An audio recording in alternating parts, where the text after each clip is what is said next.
बिस्मिल्लाहिर्रहमानिर्रहीम। अस्सलाम वालेकुम। मेरा नाम उसामा है और आप देख रहे हैं मेरा यूट्यूब चैनल। आज हम जिस टॉपिक के बारे में बात करने जा रहे हैं वो इलेक्ट्रिकल ट्रांसफार्मर है।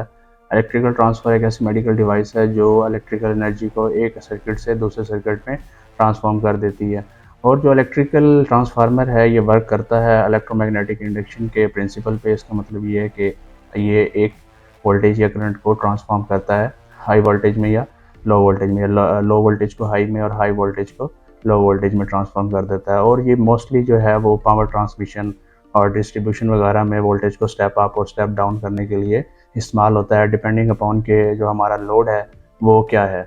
वो लो वोल्टेज का है तो ये उसको लो वोल्टेज कर देगा, अगर वो हाई वोल्टेज का है तो ये उसको हाई वोल्टेज में कन्वर्ट कर देगा। तो अब हम बात करते हैं कि ट्रांसफार्मर की जो स्ट्रक्चर है वो कि उसमें हमें क्या क्या चीज़ें होती हैं। तो उसके अंदर जो है बेसिकली ये दो कोयल्स के ऊपर डिपेंड होता है, एक को प्राइमरी कोयल कहते हैं और एक सेकेंडरी कोयल कहते हैं, जो कि एक मैग्नेटिक कोर के ऊपर जो है वो लैमिनेटेड हुए होते हैं, उसके ऊपर लिपटे हुए होते हैं। तो इसमें जो प्राइमरी कोयल होती है इसमें हम इनपुट अप्लाई करते हैं जिसको हमने ट्रांसफॉर्म करना होता है इनटू अनदर एनर्जी। तो वो हमारी प्राइमरी कॉल होती है जिसमें हम इनपुट अप्लाई करते हैं। और इसके बाद जो है हमारे पास जो चीज़ मौजूद होती है वो सेकेंडरी कोयल में हमेशा हम लोड लगाते हैं। तो जो अल्टरनेटिंग करंट होता है वो हमेशा हम प्राइमरी पे देंगे और वो ट्रांसफॉर्म होगा, जिसकी वजह से इलेक्ट्रोमैग्नेटिक इंडक्शन प्रिंसिपल के सोलों के मुताबिक वो एक वोल्टेज इंड्यूस करेगा सेकेंडरी में। तो जो सेकेंडरी है उस पर हमारा लोड लगा होगा तो वहाँ पे डिज़ायर्ड आउटपुट हमें मिल जाएगा।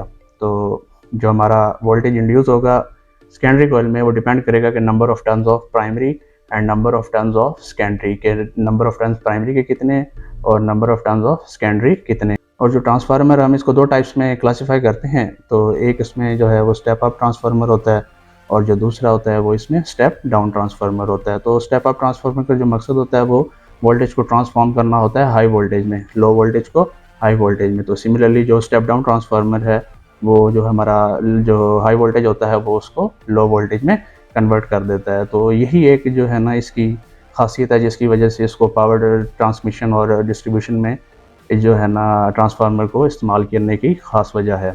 तो अगर ये जो हमारे पास ट्रांसफार्मर होता है डिफरेंट फ्रिक्वेंसीज़ पे भी ऑपरेट कर सकता है, डिपेंडिंग अपॉन क्या आपने इसके ऊपर जो अप्लाइंसेस चलानी है या लोड चलाना है वो किस किस्म का और इसको आपने कहाँ इस्तेमाल करना है। फॉर एग्जांपल अगर आप इसे पावर ट्रांसमिशन के लिए यूज़ करते हैं तो आपको जो है वो लो फ्रिक्वेंसी ट्रांसफार्मर इस्तेमाल करना है। सिमिलरली अगर आप इसे इलेक्ट्रॉनिक्स वगैरह में इस्तेमाल करते हैं तो आपको हाई फ्रिक्वेंसी ट्रांसफार्मर इसके लिए रिक्वायर्ड होता है। जो हाई फ्रिक्वेंसी ट्रांसफार्मर होते हैं वो जनरली जो है वो साइज़ में जो लो फ्रिक्वेंसी होते हैं उनसे छोटे होते हैं और हाईली एफिशिएंट होते हैं। तो इलेक्ट्रिकल ट्रांसफार्मर्स का जो अभी हमने अब तक देखा है उसके मुताबिक इलेक्ट्रिकल ट्रांसफार्मर जो है वो पावर ट्रांसमिशन और पावर की डिस्ट्रीब्यूशन में बड़ा अहम किरदार अदा करते हैं।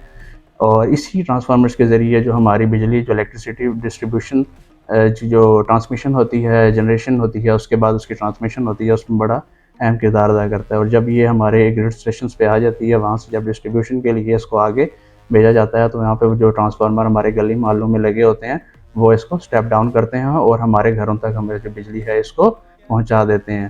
तो ट्रांसफार्मर्स चाहे आपने इसको ट्रांसमिशन में यूज़ करना हो एक कंट्री से दूसरे कंट्री में, या अब एक शहर से दूसरे शहर में ग्रिड स्टेशन में, पावर जनरेशन प्लांट से ग्रिड स्टेशन और उसके बाद हमारे घरों तक लेके आना हो तो इसमें भी बड़ा अहम किरदार अदा करते हैं। और अगर आप इसे अपने 12 वोल्ट जो सर्किट्स होते हैं हमारे इलेक्ट्रिकल डिवाइसेस वगैरह में इस्तेमाल कर रहे हो तो वहाँ पे भी ये बड़ा अहम किरदार अदा करते हैं। तो जो ट्रांसफार्मर्स हैं वो बेसिकली जो है हमारे जो इलेक्ट्रिकल सर्किट होते हैं, इलेक्ट्रिकल सिस्टम होते हैं उसमें दिल की सी हैसियत रखते हैं। तो आज जो हमने ट्रांसफार्मर के बारे में थोड़ा सा जो ये मुतालिया किया है, तो अगर इसमें जो इन्फॉर्मेशन मैंने आपको दी है अगर आपको ये अच्छी लगे तो इसको ज़रूर शेयर करें, अपने चैनल को, हमारे चैनल को सब्सक्राइब ज़रूर करें और वीडियो को लाइक ज़रूर करें। तब तक के लिए अल्लाह।